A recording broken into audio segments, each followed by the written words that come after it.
Like, I am doing the best that I can under the circumstances. You're paying about 3% towards your debt. Yeah.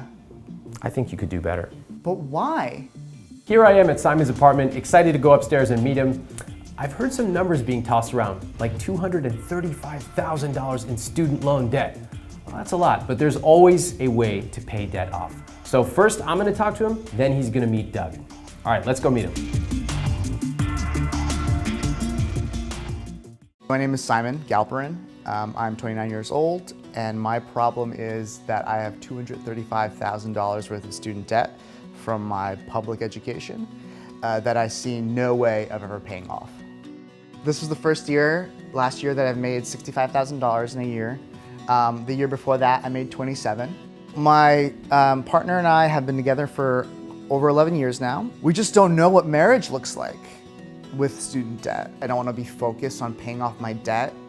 I want to be focused on building a life for myself. I know that I'm facing some sort of decision in the next couple of years. We want to buy a house, we want to get married. So I need to get informed. All right, I am so curious to hear about your financial situation. How much have you paid off for your student loans? A negligible amount. Okay, so right now, are you paying the minimum payment each month? Yes, I pay $35 a month. How does that make you feel, $35 a month? My goal is to pay $35 a month until I die. You can't begin to grapple with paying more. Why? If I began to think about what does it look like to pay down $235,000 in debt, knowing what that looked like for my parents when they bought their house 30 years ago, I need to make decisions about my life right now. So to me, that means building a life for myself that doesn't focus on paying down my debt. You could pay an extra $100 a month and you could cut that loan term down to 25 years. You could pay more and cut that loan term down to 16 years. Suddenly it becomes very manageable. And that's just paying a little bit more. Now, how do you do that? Obviously, there's 2 or 3 ways. I call it CEO. Cut costs, earn more. We can talk about that. You've already gone up 30K in a year, which is amazing. And then optimize your spending. So there are certain areas that you are probably spending on right now that you could shave off $100 a month, $200 a month. I believe that if I chase an income, I'm not gonna live a life that I think is worth living for me. I am really oriented around mission and making sure that my work has a positive impact.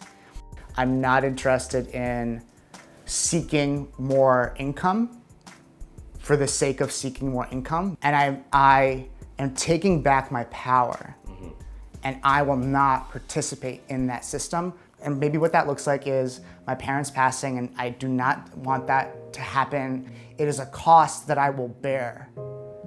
That we immigrated from the Soviet Union and my parents bought a home and they lived their whole lives for their son.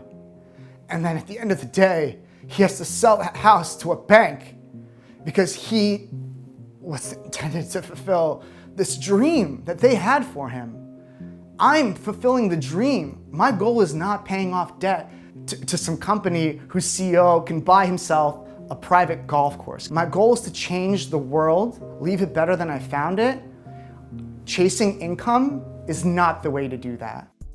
Simon, you only have 3 ways that you can approach this financially. Yeah. If you want to pay your debt off, which is a big if you want to pay it off faster than 30 years, yeah, then there's 3 ways to do it. Yeah. You can cut costs, Yep. which you told me you don't want to do, or maybe it'll save you 20 might not bucks. be possible. Okay. You can earn more, which you've told me you don't want to do, and you can optimize your expenses by calling up and negotiating $100 here or there. Yeah. So there's no magic solutions here. Yeah, All of those, though, would work very well and would allow you to cut that debt down dramatically. What is the benefit of me paying an extra $500 a month? What if your debt was paid off a year from now? What changes in your life? Not much. If you don't see any change when your debt is paid off, if you haven't internalized that, then why? But what's the change? Your parents don't have to pay $600 a month towards your debt. It's true. And maybe the conversation with your girlfriend changes as well. And maybe the conversation about saving for a house or whatever else you want to do changes as well. If you don't see that, then it's no surprise that this conversation is stuck. I want to make my life today, not worry about what my life is going to look like 40 years from now. Listen, Simon, I appreciate the time. appreciate I the wish time. you the best. This is like useful though. I'm really grateful for your time. Simon, it's good to see you. Heard you had a conversation with our friend Ramit. Has anything changed in your financial life since then? Sure, so since my conversation with me, I've gone to half-time at the company I was previously working full-time Okay. for. So things that were previously difficult, maybe more difficult right now? Certainly. Tell me a little bit about what your financial goals are. What I really think is important to me is a savings account of 3 to 6 months and beginning to save money to put a down payment on a mortgage on a home. So it sounds like these more short-term goals are more important to you than perhaps paying off student loan debt or some longer-term goals that you have. Yes, I think so. Okay. Tell me a little bit about how you've come to terms with the fact that there might be consequences to not paying back your debt. You know, it's possible that I will die with debt, that I won't be able to retire because of my debt. I know that all of these things are gonna happen, so I'm playing my cards. Right. So you think you're making a calculated decision as to, okay, this is what I'm going to do because, again, life is either too short or there are things I want to do today. I'm not going to be, denied, Now, I still think you should pay back your debt, okay? And I Sure. still think that obligation needs to be paid, Yeah. okay? But how you go about doing that might not be as conventional as people think it is. But still, I'll throw it out there. How much time is being spent doing things not related to work?